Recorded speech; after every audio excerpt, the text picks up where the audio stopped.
UFC 322 fight week has arrived. The most stacked pay-per-view card of the year is finally upon us, and I think I'm about to wee my pants with excitement. This card is absolutely stacked from top to bottom. The main and the co-main are some of the highest level and most important fights we've had in recent memory. The whole main card is stacked to the gills. The welterweight division is about to get moving, and we could be crowning a new women's GOAT. Carlos Prates versus Leon Edwards is a banger.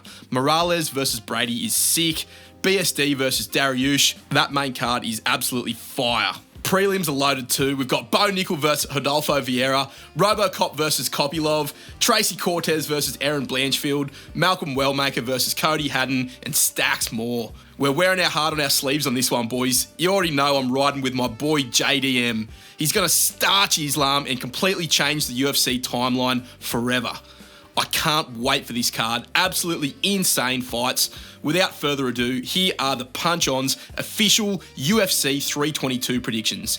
All factually correct takes, 100% correct picks incoming, no bias whatsoever. Let's punch on. Jack Della Maddalena versus Islam Makhachev. I'm standing on business on this one. We're in too deep now, boys. No turning back. All the shit talk you guys hit me with this week, thank you. I knew it was coming. It's going to fuel the fire in my belly this week, and it's going to make for an all-time legendary moment when JDM fucking smokes Islam Makhachev by knee up the middle in round 3. You know it, boys. We are manifesting this shit. JDM is cooking this goat shagger without breaking a sweat. JDM is too big, too strong, too well trained, and too good at defending takedowns. Islam struggled so much with this little chicken drumstick Volkanovski.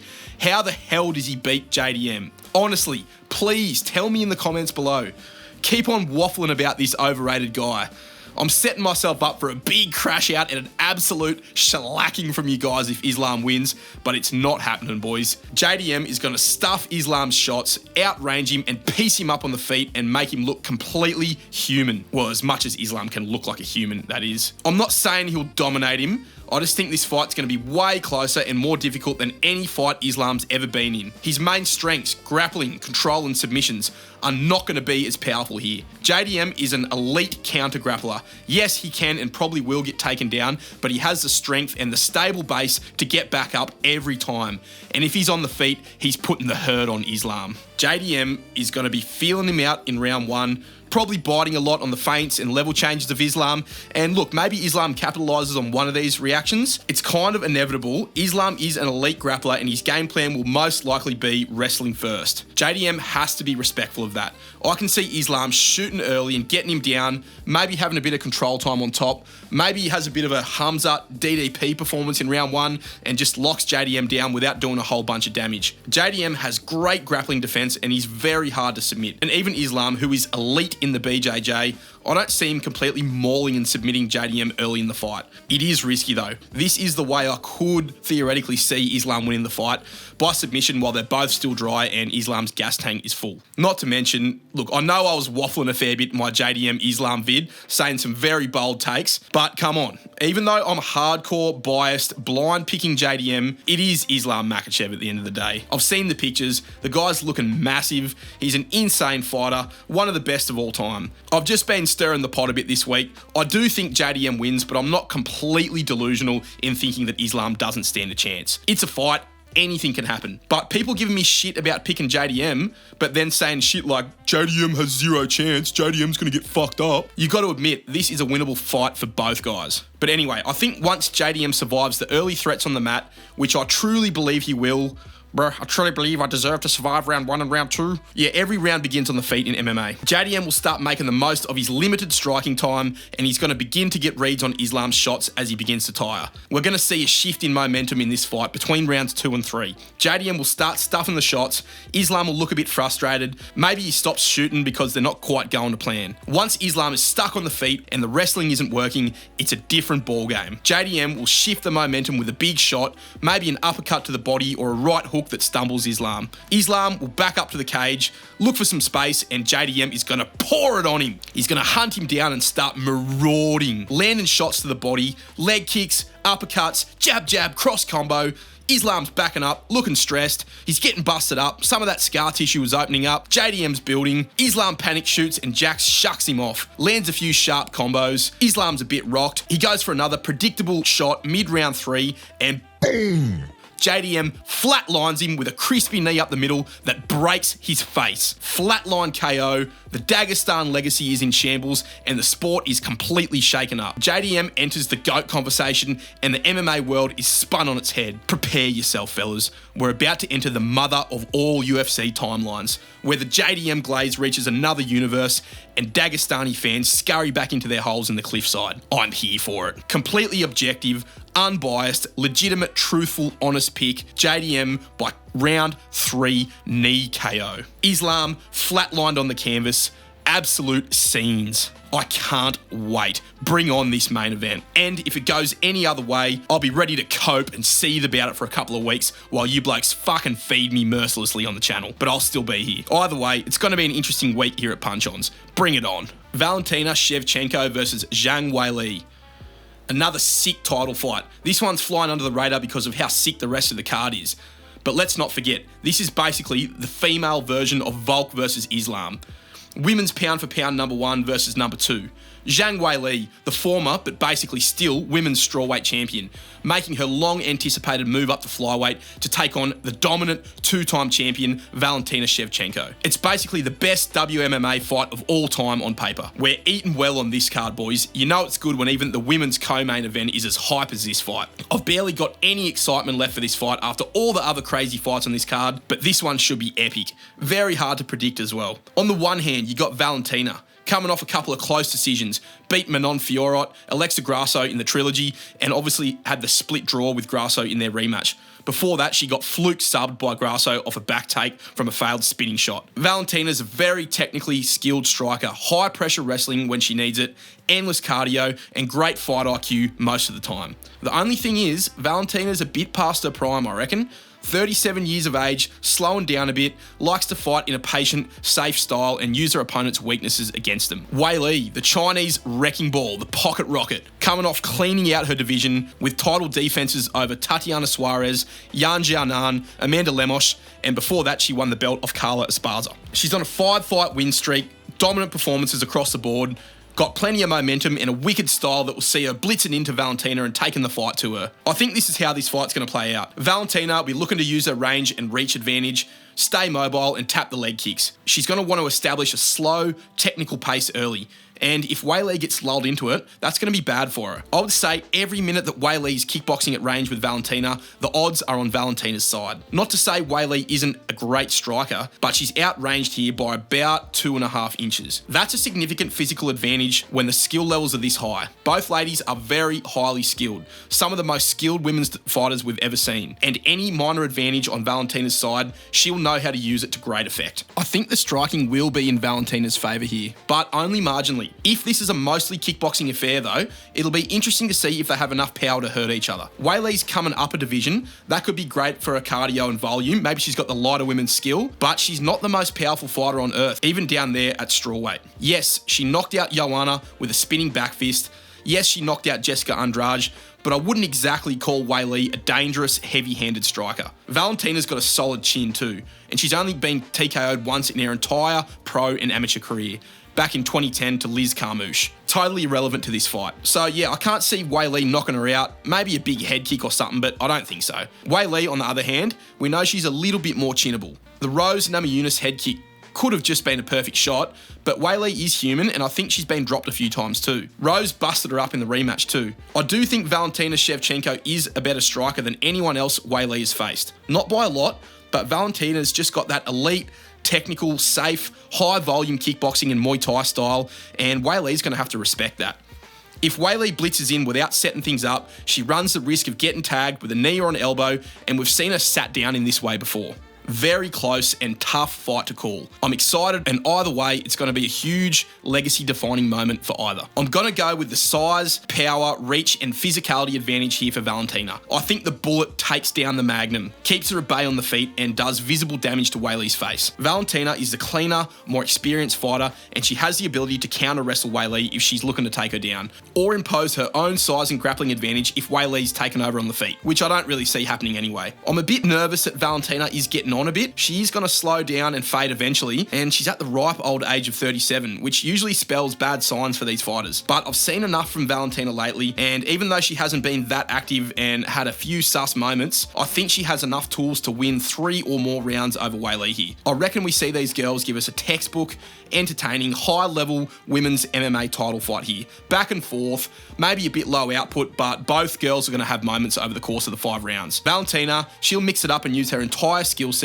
to keep the fight in her wheelhouse. Weili likely gets a takedown, maybe threatens a submission or has Valentina in trouble at one point in the fight, but I can see Valentina being more clinical, more effective, and winning more of the fight overall. Think Weili's going to put on a solid showing for herself, proving herself to be right there at flyweight, and set herself up for another big fight for a title eliminator in her next one. Or maybe she goes back down after the loss. But I think we hear and still in both the main and the co-main event here. I'm keen to see this one play out, stoked that we're getting these 2 huge legacy-defining title fights. I'm hoping the doom isn't a factor here and we get 2 clean wins either way, move these divisions along, and we have some clarity in the state of the UFC and these big divisions. So I'm going to go with Valentina by decision, 48-47, very close, technical, and hard-fought bout. Valentina gets the edge based off control time, visible damage, and activity. But Weili is very much in the fight and has an argument for every round. Some people may dispute the decision, but I think the majority of us will agree that Valentina remains the rightful champion and the doubters get silenced. Don't sleep on Valentina here, guys. She's built the legacy she has and deserves all the respect she gets. I'm looking forward to this one. Let's go, Valentina. Sean Brady versus Michael Morales. Another sick fight for the featured bout on this card. Random as fuck matchmaking. I honestly am not sure what Sean Brady's doing taking this fight with Michael Morales, but I'm here for it. The UFC always pulls some bullshit like this out. Brady, he could realistically be fighting for the title and probably would be if Islam wasn't moving up. He's coming off a dominant win over Leon Edwards, the former champ, where he destroyed him and submitted him easily in round 4. Statement-making performance, usually would warrant a title fight, especially considering he's beaten multiple top guys before that. Gilbert Burns, Kelvin Gastelum, yeah, look, maybe not completely deserving of a title fight based off that. He did get TKO'd by Bilal Muhammad, but Brady's performances have looked very solid throughout his current run. But no title shot, no number 1 contender matchup. He draws the rising dangerous contender, Michael Morales, the guy who's been destroying everyone and he's on an 18-fight win streak, coming off 2 TKO wins in a row over Gilbert Burns and Neil Magny. Both very fast, decisive, and dominant, scary-looking KO wins that prove that this guy is a serious problem. He's only 26 years old too, plenty of time left in the UFC and probably not even in his prime yet, but he's never really faced a guy as strong with as dominant grappling as Sean Brady. Nikolai Veretennikov, Trevin Giles, Adam Fugit, Max Griffin, Jake Matthews, none of these guys have an ounce of the control game that Brady has, and it's going to be an interesting clash of styles and a good test for Michael Morales. I've been very excited to see these guys' fights in the UFC. He just got this aura of being a destroyer, a marauder. He mows guys down on the feet, hasn't got a backward step in him, and looks to be threatening everywhere the fight goes. We know that Brady is elite in the grappling, but he's not the best on the feet. I mean, come on. This kid got knocked out by Bilal Muhammad. He wants a title fight? Here, kid. Best we can do is Michael Morales. It could well actually be a number 1 contender fight this, though, now that Shavkat's basically extinct and not an active member of the UFC roster. It's Sean Brady, Morales, maybe Ian Gary, Prates if he wins, Edwards maybe, and Kamaru Usman in the mix there at welterweight. Buckley's lost, Covington's cooked, and finally sliding down those rankings. Not sure why he's even still in them. So yeah, I guess it's a bit of the same situation we've got at middleweight with like Amavov, Bahayo, Allen, RDR, those guys. Whoever comes out of these big fights with the best, most exciting performance that catches Dana White's eye probably fights the winner of JDM and Islam. Welterweight is definitely in an interesting place, and it's probably going to be in a very interesting place after this weekend. It's good to see. I'm worried for Sean Brady here. If he can get busted up and put away by Bilal, he might be in for a very long night against Morales. especially if he can't succeed with his grappling game plan. But we haven't really seen the extent of Morales' takedown defense or his counter grappling. Look, he's a big, strong, physical dude, but so's Sean Brady. Brady should have the grappling technique advantage, maybe the stronger control game, but Morales should have the edge in like explosiveness, danger, damage, and power, I reckon. It's a classic clash of styles, and as much as I think Brady looked great in his last fight, come on, it's Leon Edwards. He's basically a big fucking pipsqueak. Not much grappling or strength at all. I guess we get to find out this weekend how good all these guys really are. Not going to be shocked either way in terms of the result of this fight, but I'm leaning towards a Michael Morales win with the youth, the speed, power, and I reckon he's got more ways to finish. It's a 3-rounder. I could definitely see Brady taking 2 rounds with grappling control, but I think at some point in this fight, Morales is going to explode and catch Brady with something vicious, and Brady's not going to be able to take it. I sense a whole bunch of blood, violence, and on this card. And I reckon we see Michael Morales make a statement, put away Sean Brady late in the fight, round 3 TKO for Michael Morales, after dropping rounds 1 and 2 on the scorecards. Keen to see how this one plays out. The welterweight division is going to get some great progress on this card, and I'm excited for it. Morales by KO, round 3. Leon Edwards versus Carlos Prates. Leon Edwards has taken on the most dangerous finisher in the welterweight division, maybe outside of Michael Morales. Fates will intertwine here. It's sick that the UFC's putting these fights on back-to-back on the same card. I think we're definitely going to get some storylines developing from this card. Prates is coming off a vicious, flatline, spinning elbow KO over Jeff Neal in August at UFC 319. Stole the show with that finish before Lerone Murphy stole it right back in the next fight. Edwards is coming off that terrible performance against Sean Brady. Not that relevant to this fight because Carlos Prates doesn't wrestle. He's a pure striker, and I don't see him switching up and turning into GSP for this fight. Prates has attempted only 1 takedown in his entire career, landed it too, so maybe the 100% takedown accuracy wrestle monster Carlos Prates shows up and wet blankets Leon. But yeah, nah, not gonna happen. Leon has actually got some decent grappling, but we saw how badly he got mogged by Belal Muhammad, who, while is a strong grappler, JDM stuffed everything he threw at him. I don't think Leon's grappling has ever been that good. People were glazing his wrestling because he took down Kamaru and held him down for half a round. But it was more of a trip off balance, and I reckon Leon only got that because Kamaru Usman was on the offense, Leon was defending, and Kamaru Usman probably didn't expect Leon to go for the crafty trip that he got. So yeah, I'm not sure if Leon is just going to ragdoll Prates.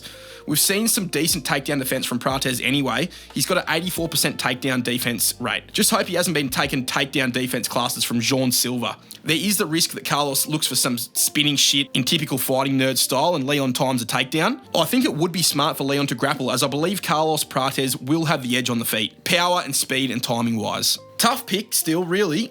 I give Leon heaps of shit. I don't think he ever was all that, but he is an elite fighter with lots of big fight experience. He was a defending UFC welterweight champion. You don't really get there by fluke, although his fight against Usman was the closest thing we could see to a fluke. Prates, I love the guy, such an entertaining dude, but he's taken a big step up here. Leon is a lot better than Jeff Neal, Neil Magny, Charles Radke, and those other guys he's whooped. I reckon it's fair to say Leon Edwards is on the level of an Ian Machado Gary, and even though there was a very hairy moment for the cuck in that fight, he did clearly beat Prates for rounds 1 to 4 of that fight, I think. The way he beat him was by frustrating him, staying safe and making Prates work and reach for his shots. Teeps to push Prates back, tapping low kicks, mixing in the grappling here and there. That's a Leon Edwards style fight, and I think Leon will be a very tricky style matchup for Prates. Leon is long, defensively sound, decent chin, solid head movement, and well-rounded enough with the grappling to cause some problems for Prates. Leon, look, I don't think he's as good as Ian Gary right now, but I think he'll cause some issues for Carlos Prates. It's a 3-rounder, which changes things a bit. Leon can be slow to start, and maybe Prates gets out to a 2-round lead that Leon can't claw back. Very tough to pick. I'm going to go with Carlos Prates by decision. I think he'll win a round clearly, possibly round 1, maybe round 2 is a clear Leon round, and then round 3 goes down to the wire. Close, tough to score fight. Maybe Leon has some moments of control time, but the judges value Prates landing a bit more damage, even maybe off his back. So controversial, close, uncertain decision, but Prates, he's got the momentum and probably the favour of the judges right now. Prates by decision, most likely by split decision. The UFC loves this durry-smoking animal and they want him up in the mix, and we know the UFC gets what they want. Beneil Dariush versus Benoit Denis. Another big fight. Man, this card is stacked. Heaps still to go. Let's keep cooking. Benoit, coming off one of his best performances, dismantled Mauricio Rufy as an underdog and finished him by round 2 submission. Benoit is an animal, bro. He's back on a 2-fight win streak. Rufy and Kyle Prepolek. Though none of these guys are really on the level of Benny Dariush. But there was a good deal of hype on Rufy and Benoit starched him. Beneil, coming off 2 KO losses to Oliveira and Sarukian. No shame there. Looked pretty good against Moicano in his last one, but that was the worst Moicano has ever looked. So hard to judge the level of either of those guys from that fight. It was a shit fight too. I'm backing Benoit Denis. He's back with momentum, reclaiming his lost hype and working his way back up the lightweight division. Benoit is going to be enough of a grappling threat for Beneil here, I reckon. I think that this one stays on the feet, or I could even see Benoit getting his way in the grappling, actually. I think Beneil, even though he's off a win, looked super washed in his last few fights.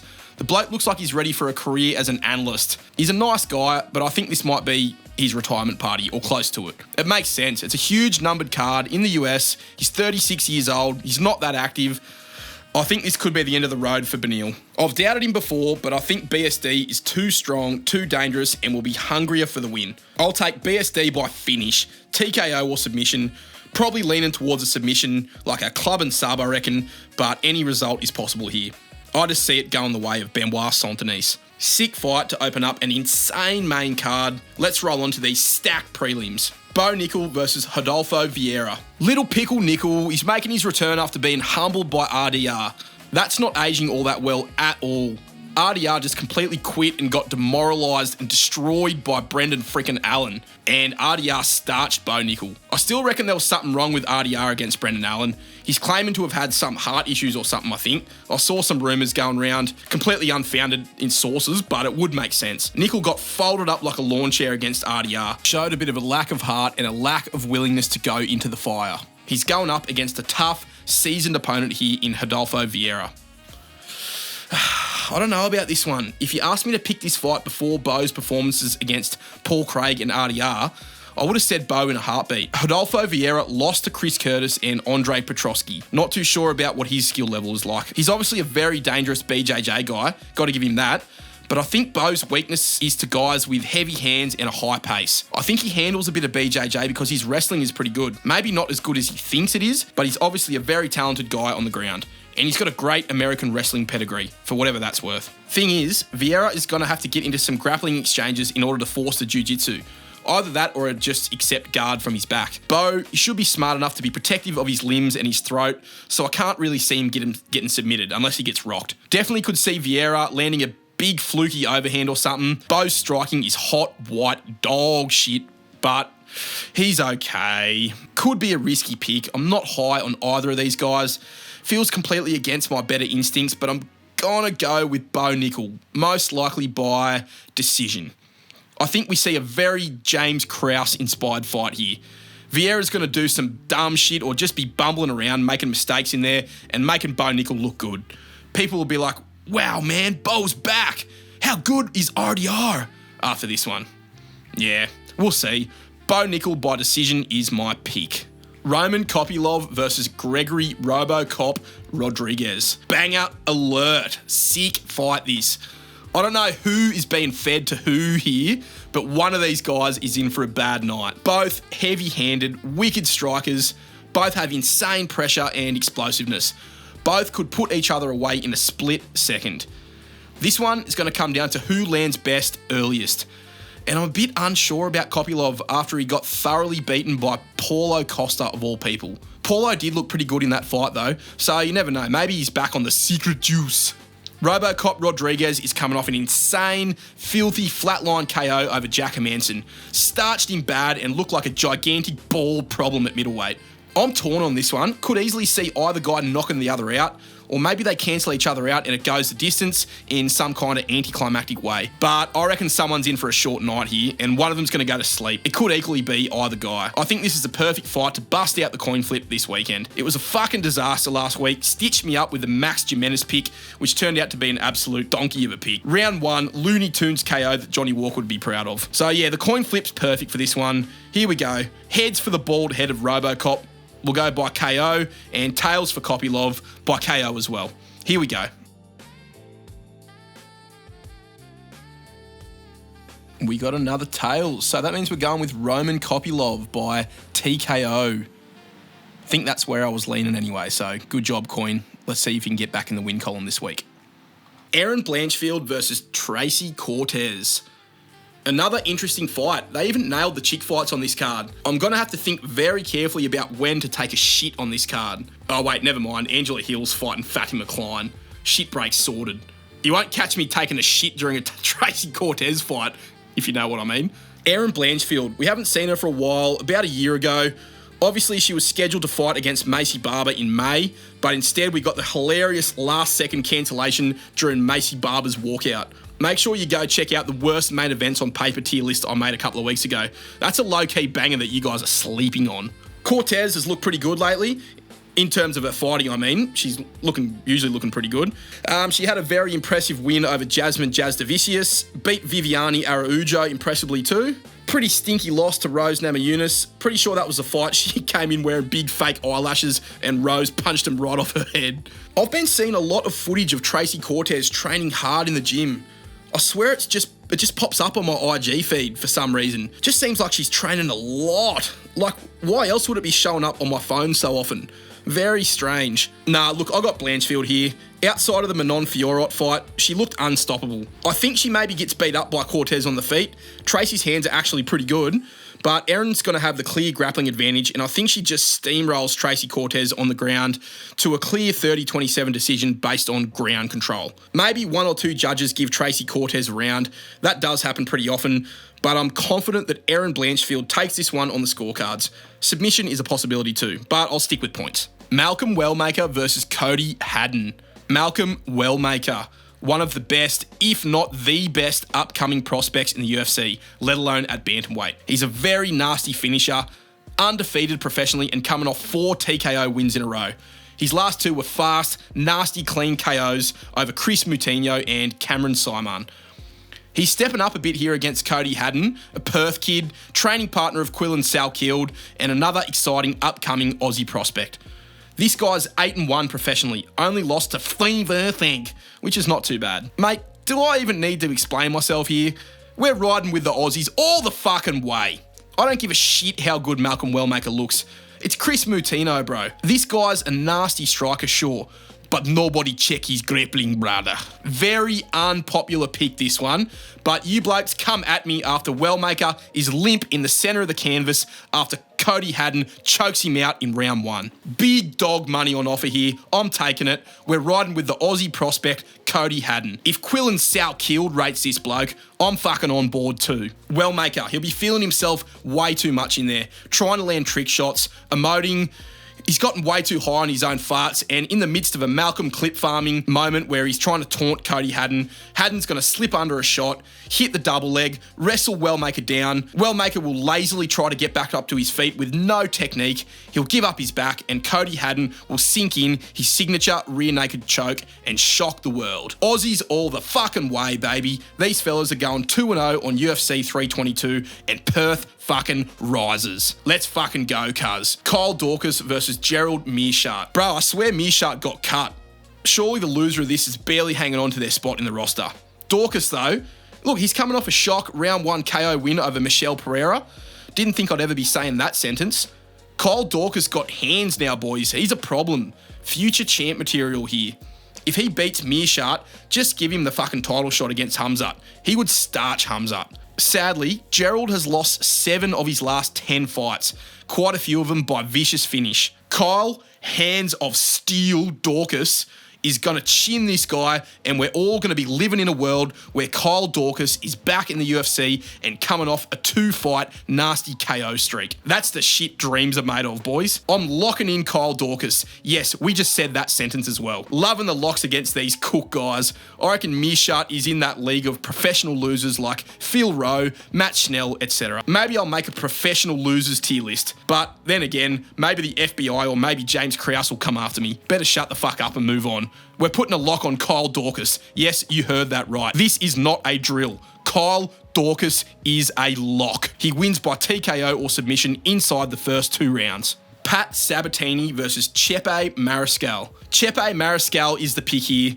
Both guys are good. I found it really hard to know what to say here. Chepe seems to be crashing the party of these up-and-coming guys, but Sabatini's not really an up-and-coming guy, is he? For some reason, this feels like a fight Chepe could lose. UFC logic is a bit cooked like that. Both guys are on solid win streaks. Sabatini's been competing a lot in grappling matches lately. He's coming off a nice win over Joe Anderson Brito. I do recall that being a pretty close fight though. Don't know about this one. I'll probably stay away from any action on this. Mariscal was where I immediately went. He beat Jack Jenkins, that's massive. So I'll stick with my gut here. Chepe Mariscal, I'll say by decision. Angela Hill versus Fatima Klein. Despite her 18-15 record, you can never count out Angela over the hill. She's the ultimate gatekeeper of women's strawweight, an absolute stalwart, and she finds a way to win fights somehow that she really has no right to be winning. She's like the Neil Magny of WMMA. They even kind of look a bit alike, if you ask me. Fatima Klein, she's coming off a couple of wins, nothing special. Melissa Martinez and Victoria Dudakova, while Angela Hill has been going win-loss, win-loss. She's coming off a loss to Yasmin Lucindo, so she's probably going to win here, I guess. I'll go Angela Hill against my better judgment, but basically because I've seen nothing in Fatima Klein that makes me want to pick her. Think you need to be super strong or really good in one area to beat Angela Hill. I'll say Angela Hill overwhelms her with volume and a bit of sloppy grappling here and there. Mixes it up just enough and takes a 29-28 decision. Hill by points. Not confident at all. Baisanga Susakayev versus Eric McConaughey. We get Hamzat Jr. opening up the card versus Eric McConaughey. McConaughey is coming off a win over Cody Brundage, so I'm locking him in. Nah, jokes, but he's actually a bit better than bum status, this guy. So we get somewhat of a first test for Baisanga Susakayev. I think he passes it though. I got a feeling this guy's ceiling is pretty high. Maybe he won't go all the way, but if he's anything at all like Hamzat, he must be decent. Gonna pick Baisanga Susakayev by TKO. Think he's more dangerous everywhere. McConaughey is tough and crafty, but he's likely going up against a different beast here. Susakayev will be too aggressive, too dangerous, and have the X factor. I don't see him losing to McConaughey. This is where we put our second lock of the week on, boys. Both were spot on last week. Let's cook again. I'll say Susakayev by round 1 or 2 TKO. Drops him with a straight right hand, just like Hamzat did to Meerschaert. TKOs him badly then and there. McConaughey busted up and sleeping face first on the mat. Baisanga by KO. So them's the picks this week, boys. As you can tell, I'm very excited for this card. UFC 322 is stacked beyond belief. Like I said, the card of the year, and I'm so ready for it. It's going to feel extra nice after these 2 Apex cards we just had. Both cards were decent, don't get me wrong, but there's just something different about a UFC pay-per-view, and this one is especially juicy. Drop your takes in the comments. Let me know if you think I'm wrong or if you agree. Comment which exact second of the fight Cody Haddon is going to get his rear naked choke, and tell me which one of Islam's teeth are going to be left in his jaw, if any, by the time they remove JDM's knee from his face.